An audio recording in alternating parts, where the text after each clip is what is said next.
સુરતમાં ખાડીપુરના મુદ્દે યોજાનાર જન આંદોલનને લઈ નવો વળાંક આવ્યો હોય તેમ મગોબ અને મીઠી ખાડીના પૂર પીડિતો દ્વારા કાઢવામાં આવનારી રેલીને ગોડાદરા પોલીસે મંજૂરી ન આપતા ભારે ચર્ચા જાગી। સ્થાનિકોએ આક્ષેપ કર્યો હતો કે પહેલા મંજૂરી આપવામાં આવી હતી, પરંતુ મોડી રાત્રે પોલીસ સ્ટેશન બોલાવી પરમિશન રદ કરવામાં આવી હતી।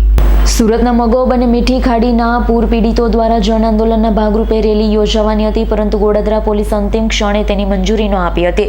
રેલી ન નીકળે તે માટે નિર્ધારિત સ્થળે પોલીસનો ચુસ્ત બંદોબસ્ત પણ ગોઠવવામાં આવ્યો હતો। સ્થાનિકોના જણાવ્યા મુજબ પહેલા રેલી માટે મંજૂરી આપવામાં આવી હતી, પરંતુ મોડી રાત્રે પોલીસ સ્ટેશન બોલાવી મોબાઈલ જપ્ત કર્યા બાદ પરમિશન રદ કરવામાં આવી। કેટલાક સ્થાનિકોએ એવો પણ આક્ષેપ કર્યો છે કે પોલીસ અધિકારીઓએ તેમને અમારા પર ઘણું દબાણ છે તેવી વાત કહી હતી। હવે રેલીના બદલે 10 થી 15 પ્રતિનિધિઓ સીધા જિલ્લા કલેક્ટરને મળી પોતાની રજૂઆત કરશે। ખાડીપુરના મુદ્દે જન આંદોલન ન થાય તે માટે તંત્ર દ્વારા પ્રયાસ થઈ રહ્યા હોવાનો આક્ષેપ વચ્ચે સમગ્ર મામલો ચર્ચાનો વિષય બન્યો છે। મારું નામ નાસિરભાઈ સિમેન્ટવાળા છે અને ખાડીપુર જન આંદોલન તહેત એના બેનર નીચે અમે સૌ 42 સોસાયટીના આગેવાનો ભેગા થઈને આજે શાંતિપૂર્ણ ગાંધીચીરી માર્ગે એક બાઇક રેલી લઈને કલેક્ટર સાહેબ અને મ્યુનિસિપલ કમિશનર સાહેબને આવેદનપત્ર આપવાના હતા।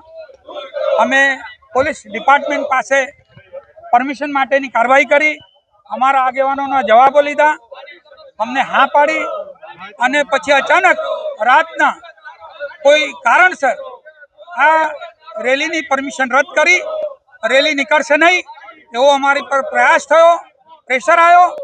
અમે આ પ્રેશરથી ગભરાવાના નથી। રેલી કેન્સલ આજે થઈ, કાલે પાછા પરમિશન માંગીશું। જો પરમિશન નહીં મળશે તો પછી વગર પરમિશને રેલી કાઢીશું અને ધરપકડ બી ઓરીશું, લાઠીઓ બી ખાઈશું, આંદોલન તો કરીશું જ્યાં સુધી માંગણી સંતોષે નહીં। કેટલી વાર પાણી આવી ચૂક્યું છે?